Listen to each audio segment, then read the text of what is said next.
Bonsoir Michel Onfray. Bonsoir. Merci beaucoup d'être avec nous ce soir. Philosophe, Front Populaire, c'est votre revue que vous avez confondée avec votre ami Stéphane Simon. La gauche immorale de Robespierre aux islamo-gauchistes, c'est le numéro de cette semaine, et aussi votre livre Dieu, le philosophe et le rabbin, paru en novembre 2022 aux éditions Bouquin. On va parler de l'actualité, Michel Onfray. Ces manifestations contre la réforme des retraites qui prennent des formes très diverses. En ce moment, il y a une marche au flambeau à Paris avec à la fois des syndicalistes, mais aussi des salariés qui disent voilà, nous on ne peut pas sur nos heures de travail faire grève, mais on vient le soir avec des flambeaux pour dire notre hostilité à la réforme des retraites. Vous comprenez ce type de manifestation? Ces gens qui, après le travail, disent on ne veut pas finir de bosser à 64 ans dans la vie. Oui, bien sûr, ils ont raison. C'est vraiment la question du temps de partage, enfin du temps de travail partagé qui se pose. Je pense que les politiciens, les syndicalistes sont des feignants depuis très longtemps. Ils travaillent pas. Ils auraient dû travailler, enfin, normalement, quand on est de gauche, quoi. On aurait dû penser à ces questions de la retraite, du travail, en se disant qu'est-ce qu'on peut proposer avec une société qui a complètement changé. Alors, peut-être que la CFDT a proposé des choses, la CGT aussi, Michel Onfray. Là, je parle des partis politiques. Ce sont les partis politiques qui font des propositions. Enfin, on sait qu'ils fonctionnent avec un certain nombre de syndicats, mais ils ont la base, les syndicats, enfin, on peut travailler tous ensemble en se disant, mais le travail a changé. Pourquoi y a-t-il des gens qui gagnent un argent fou alors que d'autres sont pauvrissimes? Pourquoi est-ce qu'il y a cette paupérisation?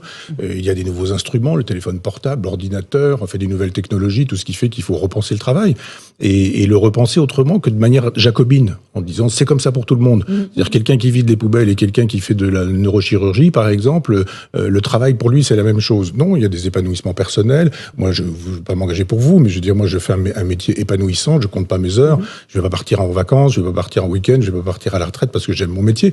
Mais il y a tellement de gens, et je les comprends, qui n'aiment pas leur métier, qui sont mal payés en faisant un travail plutôt désagréable, sans paiement symbolique, sans salaire véritablement. Ils disent non, on va pas passer notre vie à travailler. Et puis la plupart du temps, avec tout ce qu'on ingère comme saloperie en mangeant des produits industrialisés, on se retrouve avec des cancers, avec des maladies de Parkinson, avec évidemment on vit beaucoup plus longtemps, mais dans quel état? C'est ça. Donc, la retraite, on n'en profite pas. On en profite mal la plupart du temps. Et donc il y a beaucoup de gens qui même il y a une espèce de décompensation quand on arrête le travail. Et puis d'un seul coup, on voit que le corps s'effondre. On nous a dit vous n'êtes que quelque chose qui dans la société fonctionne. Si vous n'êtes plus dans la société, vous ne fonctionnez plus, vous êtes renvoyé à vous-même, alors vous rencontrez, je sais pas, votre mari que vous découvrez, votre femme que vous découvrez, votre solitude, vous-même qu'éventuellement vous découvrez, et puis une espèce de décompensation, d'effondrement, le système immunitaire fait que, et hop, on voit des gens, on se dit, mais elle n'a même pas profité de sa retraite. Donc je soutiens absolument tous les gens qui veulent au moins la retraite à 60 ans. Mais quand on dit c'est comme ça qu'on va sauver l'équilibre financier du système, c'est comme ça qu'on va pouvoir revaloriser les petites pensions, vous dites non, en fait, ce n'est pas juste. Cette réforme n'est pas juste. Il faut repenser ça aussi, cette façon de dire ah mais c'était comme ça dans le temps, donc il y a un incroyable conservatisme sur ce sujet-là. On doit dire mais attendez, il suffit juste d'avoir de l'argent et on peut le récupérer autrement.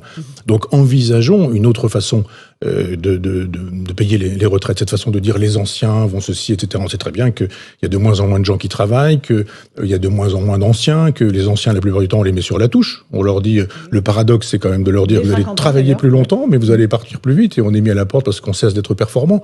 Donc on va chercher des jeunes, on va dire, mais vous, de toute façon, on vous donne un chèque, partez, disparaissez, puis après les jeunes, on leur fait un contrat léonin, ils sont obligés de travailler dans des circonstances incroyables. S'ils refusent, on leur dit, vous êtes mis à la porte.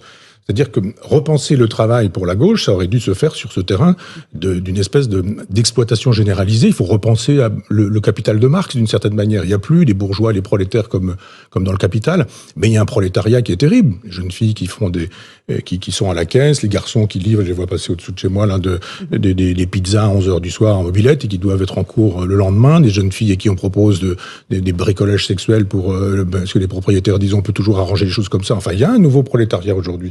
Et ce nouveau prolétariat, on n'en parle pas et la gauche ne s'en soucie pas. Donc il faut repenser le travail, repenser la retraite et dire attendez, il y a de l'argent. Il y a de l'argent. Si vraiment on veut déplacer cet argent pour le replacer ailleurs, on peut très bien repenser les choses autrement. Repenser le travail, c'est très intéressant. C'est une des notions d'ailleurs qui est assez peu abordée dans cette réforme des retraites. Mais quand vous voyez des jeunes descendre dans la rue et dire à 20 ans, nous on veut travailler moins, on ne veut pas travailler aussi longtemps, ça vous interpelle pas? Vous pensiez à ça, vous, à 20 ans?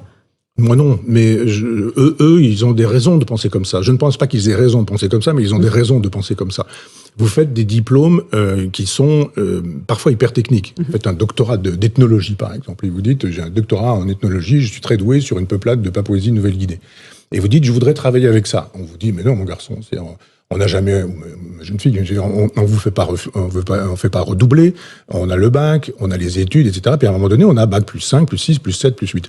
Et on dit non, on a un boulot de boulanger pour vous. On dit, ça va pas. On a un boulot de charcutier, on a un boulot de serveur. On dit, mais non, je suis quand même un universitaire. Moi, je veux être prof de fac, sinon rien, quoi. Puis encore, prof de fac, on est mal payé, etc.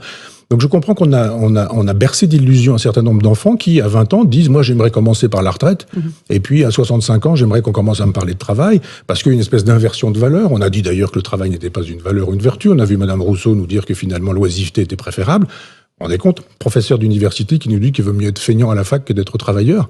Ça veut dire à ses étudiants, ne travaillez pas. Ce sera pas très utile de travailler. De toute façon, les diplômes, vous les aurez. Moi, je suis fils d'ouvrier agricole et de femme de ménage. Le travail était une vertu, c'était une valeur, y compris quand il était difficile et pas forcément symboliquement payé. La France bloquée, c'est une perspective qui nous attend pour la semaine prochaine. C'était prévisible. C'est une colère sociale qui monte de toutes parts. Oui. Mais vous savez, il y a la jurisprudence de l'emmerdeur. C'est une citation. C'est quand même le président de la République qui a dit à un moment donné que les non-vaccinés, il avait envie de les emmerder. Et je pense qu'il y a chez lui une théorie de l'emmerdement, comme ça, du genre, si vous n'êtes pas d'accord avec moi, de toute façon, c'est le traitement que je vais vous infliger. Moi, j'ai décidé que... Il prétend qu'il peut reculer sur cette réforme ? Il est marchand de tapis. Vous savez très bien, quand on achète un tapis, quel prix vous allez mettre, jusqu'où vous allez aller, comment vous allez obtenir le fait que ceci ou que cela. Donc vous avez un certain nombre de choses que vous avez lâchées en cours de route pour dire, vous avez vu, on est de bonne volonté, mais finalement, le noyau dur, on va pas lâcher. Et je pense qu'on va vers un bras de fer, d'autant plus qu'il sait très bien qu'il ne pourra pas se présenter aux prochaines élections et qu'il n'a vraiment rien à perdre et que la violence, ça ne le gêne pas du tout. Et l'idée que des gens soient dans la rue, ça ne le gêne pas du tout. L'idée que la France soit arrêtée, ça ne le gêne pas du tout. Donc d'une certaine manière, quand les syndicalistes disent que c'est lui qui est responsable de tout ce qui se passe actuellement, d'une France bloquée, c'est pas faux. C'est-à-dire que cet homme n'a pas la culture de la négociation. Il n'a pas la culture démocratique. Il a perdu les élections législatives. Il a été élu démocratiquement, M. Lomprey. Je ne vous le fais pas dire, mais l'Assemblée nationale aussi. Et l'Assemblée nationale ayant été élue et ne lui donnant pas raison, il devrait, en tant que chef d'État, je ne dis pas le général de Gaulle, le général de Gaulle aurait démissionné, mais lui, il en est bien incapable. Mais il doit se dire, l'outil qu'on m'a donné, c'est cette Assemblée nationale, avec le Rassemblement national et la France insoumise qui existent comme ces deux partis existent. Et à ce moment-là, on fait de la politique avec ce que les Français disent. C'est-à-dire, les Français ne sont pas à son service, il est normalement au service des Français. Et comme il n'a pas compris ça, et qu'on le laisse faire, il continue. Alors, on va écouter juste Jean-Luc Mélenchon, parce qu'il s'est beaucoup exprimé sur cette réforme des retraites. Écoutez ce qu'il dit, notamment à propos d'Emmanuel Macron. Eh bien, les 2 années qu'ils veulent vous prendre ne feront pas travailler une seule personne de plus. Je le sais bien. Ce sera des chômeurs de plus. Ce sera des malades de plus. Mais ce sera surtout de la vie en moins. Voilà ce que vous voulez faire, monsieur Macron. Soyez maudits. Soyez maudits pour vouloir tout transformer en marchandises, tout salir, tout gâcher, tout réduire, tout quantifier. Voilà pour Jean-Luc Mélenchon. Soyez maudits, les mots ont un sens, Michel Onfray. Est-ce qu'on n'est pas dans la démesure, dans l'exagération ? Il est marseillais, Jean-Luc Mélenchon. D'accord. On le sait bien. Mais enfin, quand même. Il est Dieu. Et puis au parti, on le lui fait savoir. Donc moi, j'enlève ça, parce que je crois que maudire, il faut laisser ça à Dieu, si tant est qu'il existe. Mais le reste, je souscris. Il a raison. Ce qu'en philosophie, on appelle la réification, c'est-à-dire la transformation de tout en choses pour pouvoir louer, vendre, etc. C'est le capitalisme aujourd'hui. Et il a raison de dire qu'on réifie la vie des gens au quotidien en leur disant, vous allez travailler, on va vous exploiter, puis on va augmenter les cadences, puis vous aurez des primes, et ce seront les primes, elles ne seront pas comptées ou décomptées dans les retraites, et vous n'allez gagner rien du tout. Et puis de toute façon, vous n'aurez pas le choix, puis on n'indexera pas les retraites sur le coût de la vie, etc., etc. Il le dit très précisément. Donc maudire, on connaît Mélenchon, mais ceci dit, ce discours m'intéresse, l'idée de réification, de tout transformer en choses, on le voit bien, gestation pour autrui, etc. Enfin voilà, les enfants qu'on transforme en choses pour pouvoir louer des utérus, vendre des enfants. Le capitalisme, c'est ça. Tout est susceptible d'être vendu, échangé, troqué, etc. Et la vie d'un homme, son temps de travail, tout ça, c'est effectivement réifié, et je souscris à ce qu'il a dit.